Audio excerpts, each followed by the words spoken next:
glad that in our team we have a mix of both newcomers, like Senator Seki, who is playing in the team for the first time, and also Brighton, who is the captain of the basketball team. So his time is divided between volleyball and basketball. So we are glad we had a good bread between the National Assembly and the Senate, and we are happy that we have started on a winning note. Of course, winning the first match means we have another 5 games to go. All of them are important. But the win over Uganda is a moral booster for all of us, and we are looking forward to our next game.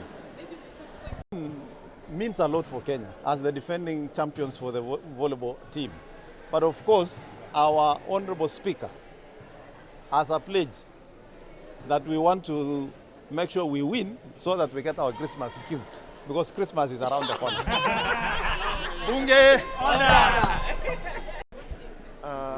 Our next game is on Tuesday against, is it Yala? Against Yala. And Yala has got Kanini Kega, who is from Kenya, and who actually trained with the Kenyan team. So again, it was not going to be an easy game. Yala again has literally the same team that they had last year.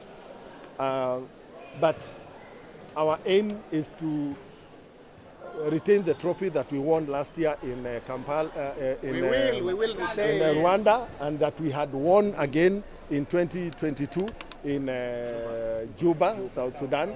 So we cannot win away from our country and lose the trophy when we are playing at home. The crowd was fantastic. So Mombasa, we love you. Thank you very much for the support. As Team Kenya, we are happy that we have won our first match against Uganda. Uganda, which is one of the strongest teams also in volleyball in East Africa. And we know they are prepared very well. But as the defending team, we are defending the title, we are happy.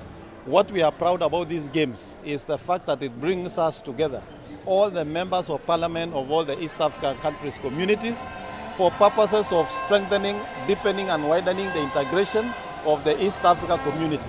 The purpose of these games is to bring us as legislators together so that we can interact, create friendship, and in an event where we have to discuss legislations that affect the ease of doing business within East African community, it then becomes easy because we know one another as members of parliament. Today, if I visit Uganda National Assembly, I'll be able to transact and discuss business on a more friendly basis because we already know one another. This is what is going to open up the business opportunities in East Africa. This is going to make trading between us as Africans ourselves, who have been the source of raw material, to grow business and stop relying in Western markets that we have traditionally relied on. Thank you very much. Bunge! Order! We want to thank the county government of Mombasa and the people from Mombasa County for hosting this prestigious event. And as we continue with our games, we are happy that as parliamentarians from East Africa, we are working very closely together.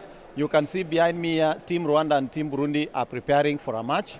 That shows you the friendship that these parliamentary games for East Africa is bringing and the closeness that is going to make us forget our individual differences as countries and work together as citizens of East Africa.